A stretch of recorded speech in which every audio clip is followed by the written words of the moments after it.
उत्तर प्रदेश के जो हमारे अध्यक्ष हैं शौकत अली साहब ने, वहाँ की पार्टी यूनिट ने ये फैसला लिया और मीडिया को बताया कि हम उत्तर प्रदेश के चुनाव में 100 असेंबली सीट पर इलेक्शन लड़ेंगे। इस सिलसिले में एप्लीकेशन भी जो प्रोस्पेक्टिव उम्मीदवार उनसे ले रहे हैं, ज़मीन पर जाकर काम भी कर रहे हैं। अच्छा नाम है हमारा, हमारे पार्टी का, हमारे नाम से अच्छा हमारा पार्टी का नाम है।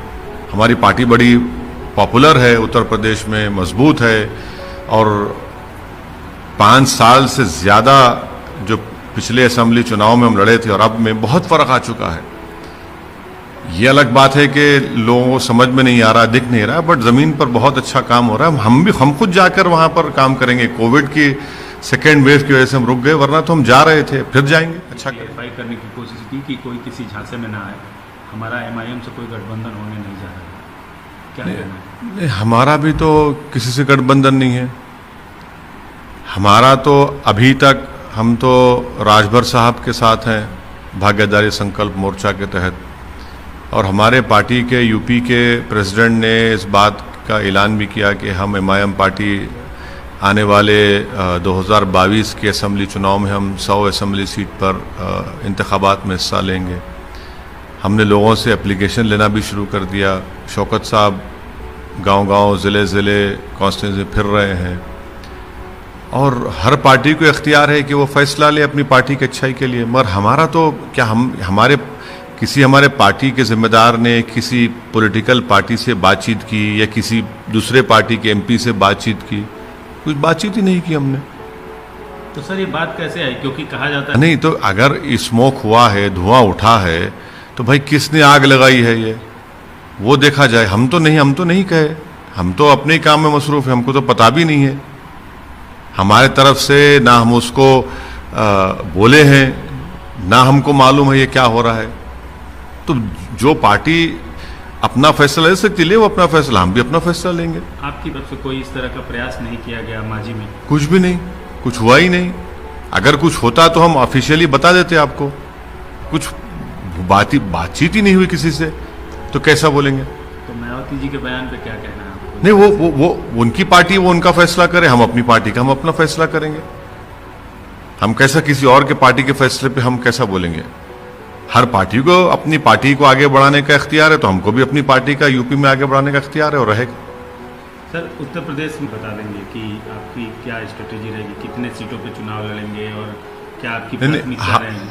उत्तर प्रदेश के जो हमारे अध्यक्ष हैं शौकत अली साहब ने, वहाँ की पार्टी यूनिट ने ये फैसला लिया और मीडिया को बताया कि हम उत्तर प्रदेश के चुनाव में 100 असेंबली सीट पर इलेक्शन लड़ेंगे। इस सिलसिले में एप्लीकेशन भी जो प्रोस्पेक्टिव उम्मीदवार उनसे ले रहे हैं, ज़मीन पर जाकर काम भी कर रहे हैं और पिछले ज़िला परिषद चुनाव हुए हैं, हमारा बेहतर नतीजा निकला है। और मैं खुद पूरे पार्टी के जिम्मेदारों के साथ, हमारे इम्तियाज़ जलील के साथ, जो MP हैं, सब मिलकर हम लोग उत्तर प्रदेश में फिरेंगे, अपनी पार्टी को, संगठन को मजबूत करेंगे। तो बड़ी अच्छे तरीके से, ताकत के साथ हम लोग इलेक्शन में हिस्सा लेंगे और उससे पहले पूरी तैयारी चल रही है। सर हालांकि बयान दिया गया कि कोई ताल्लुक नहीं है गठबंधन का, कोई भ्रम ना फैलाया जाए, लेकिन चुनाव, क्योंकि पॉलिटिक्स में कुछ भी संभव है, अगर चुनाव करीब आने के साथ ही अगर उधर से कोई ऑफर आपको मिलता है गठबंधन में जाने का, तो आप क्या बसपा के साथ जाएंगे? देखिए, ये फ्यूचर में क्या होगा उसके बारे में स्पेकुलेट करना तो गलत बात है, मगर प्रेजेंट की मैं आपकी बात आपसे कर रहा हूँ, उसका जवाब भी आपको दिया हूँ। फ्यूचर में क्या होता मुझे नहीं मालूम, मुझे बिल्कुल नहीं मालूम। मुझे तो ना तो मैं एस्ट्रोलॉजी में बिलीव करता हूँ, ना मुझे नॉलेज ऑफ अनसीन है। प्रेजेंट में जो हालात हैं मैंने आपको बयान किया। फ्यूचर में क्या हो सकता है नहीं मालूम, और फ्यूचर में कुछ भी हो सकता है या नहीं भी हो सकता है, तो इसका तो मुझे पता नहीं है। अच्छा, इस तस्लीम नाम लेके और इसको क्लियरिफाई करना, उसको आप देखते हैं कि एक कोई मैसेज देने की बात हो? नहीं, हमारा नाम तो कोई भी ले सकता है ना, कोई हमारा नाम लेने पर तो कोई पाबंदी नहीं है भारत में। हमारा नाम अच्छा नाम है, हमारे पार्टी का, हमारे नाम से अच्छा हमारा पार्टी का नाम है। हमारी पार्टी बड़ी पॉपुलर है, उत्तर प्रदेश में मजबूत है और 5 साल से ज़्यादा जो पिछले असेंबली चुनाव में हम लड़े थे और अब में बहुत फर्क आ चुका है। ये अलग बात है कि लोगों को समझ में नहीं आ रहा, दिख नहीं रहा, बट ज़मीन पर बहुत अच्छा काम हो रहा है। हम खुद जाकर वहाँ पर काम करेंगे। कोविड की सेकेंड वेव की वजह से हम रुक गए, वरना तो हम जा रहे थे, फिर जाएंगे, अच्छा करेंगे। अच्छा सर, एक ही बात कही, उसमें वैक्सीनेशन को लेकर उन्होंने काफ़ी जोर दिया और काफ़ी संतोषजनक प्रधानमंत्री ने संतोष जताया कि जिस तरीके से वैक्सीनेशन पे काम हो रहा है वो काफ़ी अच्छा हो रहा है और रिकॉर्ड भी कायम किया गया पिछले दिनों वैक्सीनेशन से। क्या कहना है? देखिए, मैं प्रधानमंत्री की बात पर ज़्यादा यकीन नहीं करता हूँ, मगर ANI ने जो ट्वीट किया उसके ऊपर मैं कहना ज़रूरी समझता हूँ, क्योंकि गवर्नमेंट ऑफ इंडिया ने जो एफिडेविट फाइल किया सुप्रीम कोर्ट में, जिसमें कहा कि अगस्त और दिसंबर के दरमियान तक भारत सरकार 135 करोड़ कोविड वैक्सीन देश को प्रोवाइड करेगी। 28 मई को प्रकाश जावड़ेकर साहब का बयान है कि दिसंबर तक मोदी सरकार 213 करोड़ डोसेस देगी। अब ये 213 करोड़ से 135 पर आप आ गए। हमारा पहला सवाल यह है कि फिर आपने झूठ कहा था क्या? यही बात जनाब पॉल साहब, जो नीति आयोग के साइंटिफिक एडवाइजर, ने कहा था कि हम दिसंबर तक 213 करोड़ देंगे। दूसरी झूठ।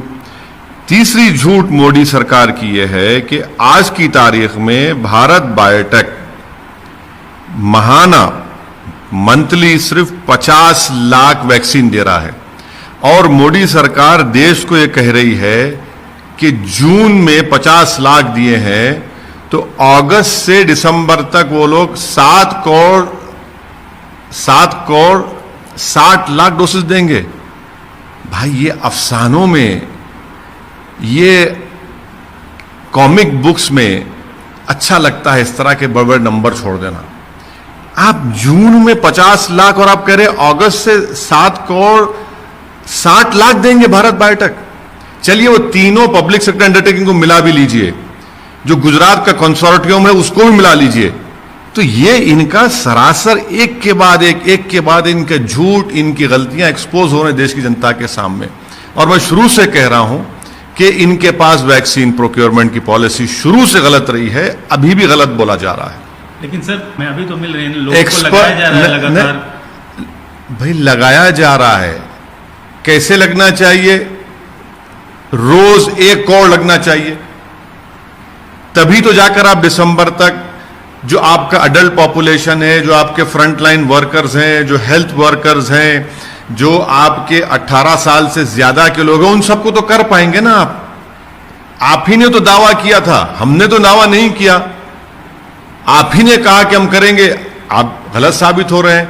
ये जो आप सुप्रीम कोर्ट को कह रहे हैं कि 135 करोड़ हम अगस्त से दिसंबर तक, आप खुद ने खुद कहा था, सरकार ने कहा था कि 216 करोड़ हम दे देंगे। प्रकाश जावड़ेकर साहब ने मोदी सरकार की तरफ से आकर कहा, पॉल साहब जो साइंटिफिक एडवाइजर है नीति आयोग के, उन्होंने आकर कहा, और मैंने उस वक्त भी कहा था कि आपने सुप्रीम कोर्ट को जो 9 मई का एफिडेविट दिया उसमें कहा कि हम तो सिर्फ 13 करोड़ दे सकते हैं। चलिए, अब आप ये नंबर दे रहे हैं, एक के बाद एक खुद अपने आप को एक्सपोज कर रहे हैं और देश के सामने अपने आप को गलत साबित कर रहे हैं।